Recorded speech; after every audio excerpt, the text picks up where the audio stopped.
Welcome to my story of the heritage of my city. Our family has been involved with heritage since a long time. We have attended heritage walks and I have been a participant of a team called Khaki Tours, which is an organization that hosts heritage walks. We have gone for most of the walks. Our first walk with Khaki was the Gateway Gallop. The Gateway Gallop showcased how the British King and Queen entered India. On my last walk with them, I found myself near the same area, but to be told a hair raising story of an event called the 2611 attacks on Mumbai. Now, let's welcome the great mind that thought of Khaki Tours, Mr. Bharat Gotos. I'm very curious to know what is the biggest challenge for heritage, Bharat sir? Hi Neil, I feel the biggest challenge for heritage conservation in India is two pronged. One is general awareness about what is heritage for common man as well as people who are in charge. And the second problem is political will to go in for heritage conservation. Can heritage be classified as only buildings or does it go far beyond them? See, if you look at the definition of heritage, heritage is anything and everything that our ancestors have left for us and something that we need to conserve for the next generation. So, it's a myth that heritage is only built structures, that is, buildings, caves, monuments. Imagine looking at rituals that happen in your house, the kind of food you cook, right? Festivals that you celebrate, the fabric that you use, traditional fabrics that are there in India. Most importantly, the arts.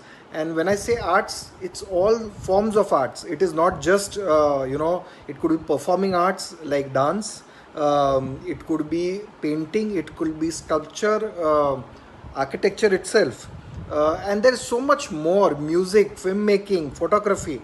All these are forms of arts, and whatever has happened in the past, we need to document it and chronicle for the next generation. That is something that is very, very important.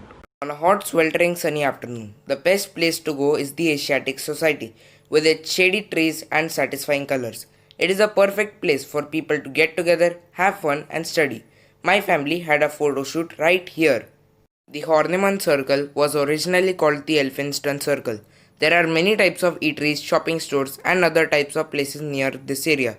It is quite close to the Asiatic Society. The Mumbai Samachar is the oldest running printing press in Mumbai.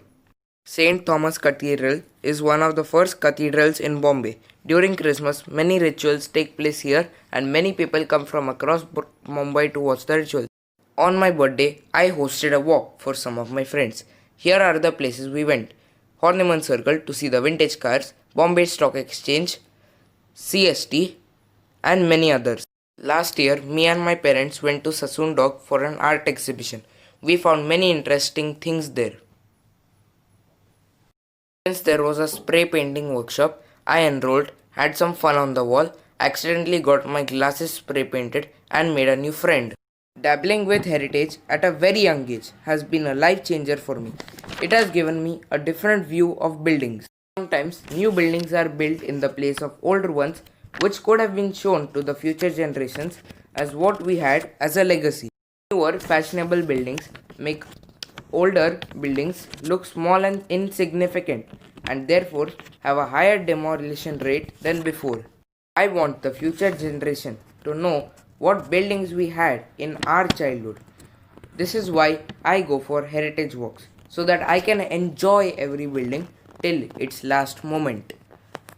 This is my story of the heritage of Mumbai. We visit these wonderful landmarks of Mumbai as frequently as possible. I hope you liked this video. Here's how I would describe this golden Mumbai. Son samsamat daryala chadte lali.